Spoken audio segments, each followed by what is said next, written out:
Burung Raja Wali itu kalau bertengkar sama ular dan sama-sama kuatnya, maka bisa jadi burung Raja Wali itu kalah.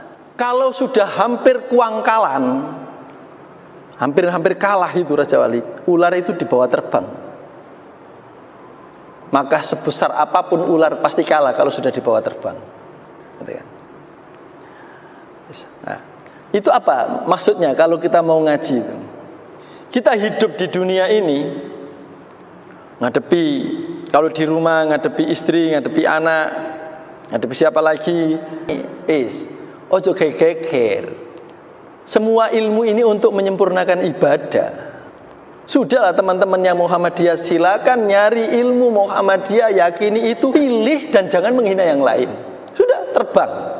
Yang NU juga begitu, udah bawa, yakini ilmu NU sampean, sudah, pilih dan jangan menghina yang lain.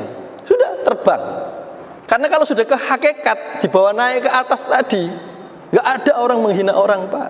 Karena ini tadi takut dosa yang berangkat dari sombong sulit dimaafkan. Maka jangan saling menghina. Sudah, terbang. Maka akan gampang dikalahkan setannya. Ularnya tadi bisa dikalahkan. Istri berani atau bapak kejam. Tunggu kau suami yang kejam. Ya gitu aja. Bawa naik ke atas, laporkan, ya Allah, saya sudah begini, kok begini. Itu enak dibawa naik ke atas. Seperti Raja Wali tadi, nek ngadepi ular makhluk bumi, rintangan bumi, dihadapi dengan bumi, ditaplok uang, balas ngaplok. Dibisiki orang, Pak sampean loro iki disantet uang, balas nyantet, bejat kabeh, Pak. Padahal yang bisi tadi belum tentu jelas, dia sudah kebreset membalas. Maka ular jangan dihadapi, makhluk bumi, rintangan bumi jangan dihadapi bumi.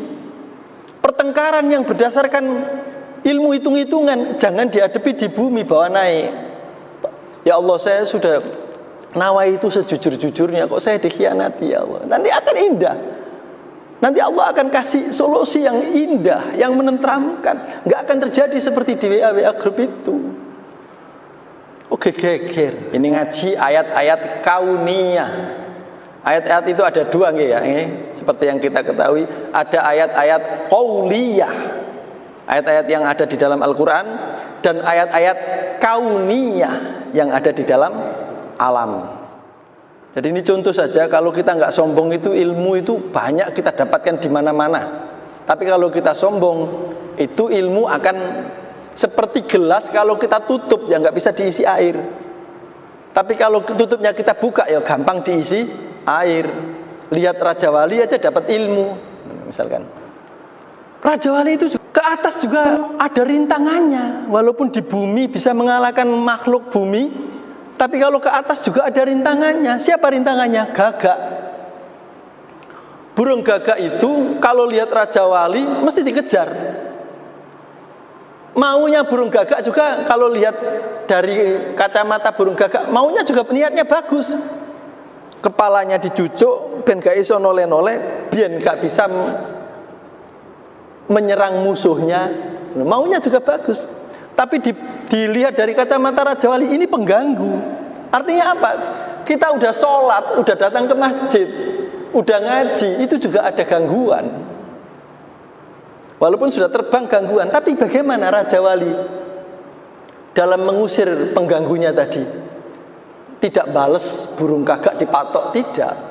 Tapi dia terbang lebih tinggi lagi ke tempat di mana burung gagak tidak bisa bernafas lagi dan akhirnya lepas. Kita juga begitu, kalau udah sholat saya diganggu. Mi'raj, kalau sudah mi'raj pengganggunya nanti akan hilang. Jangankan setan, malaikat saja Jibril ketika udah nyampe di Sidratul Muntaha, Nabi sampai di sini jenengan piyambak yang menghadap Allah, saya sudah nggak mengantar panjenengan, kayak gitu kan. Ya, karena sudah adzan kalimat sakti itu adzan, maka jangan meneruskan apapun ketika ada adzan. Cukup sekian, nanti kita lanjutkan di makalah ke-10. Terima kasih dan mohon maaf kalau saya menggebu-gebu. Yang intinya dosa itu syahwat, pesak ataupun sombong sama-sama dosa. Jadi nggak usah dipilih. Kalau gitu nyari dosa yang syahwat saja. Sama-sama tidak baiknya. Tapi kalau dicari mana yang gampang dimaafkan, itu ternyata menurut Sufyan Ats-Tsauri, gurunya Imam Malik, adalah dosa yang didasari karena syahwat. Yang sombong itu sulit sekali. Seperti kotoran di kamar mandi itu ada yang gampang disiram air saja hilang, tapi ada yang menghilangkannya harus pakai prostek, gitu kan. Nah, mungkin yang sombong itu yang menghilangkannya harus pakai prostek gitu tadi. Terima kasih, semoga manfaat. Saya betul-betul bersyukur panjenengan menemani saya untuk mudzakarah tentang ilmu-ilmu yang semoga bisa menyempurnakan ibadah kita. Billahi taufik wal hidayah. Assalamualaikum warahmatullahi wabarakatuh. Sampai ketemu Senin depan. Amin.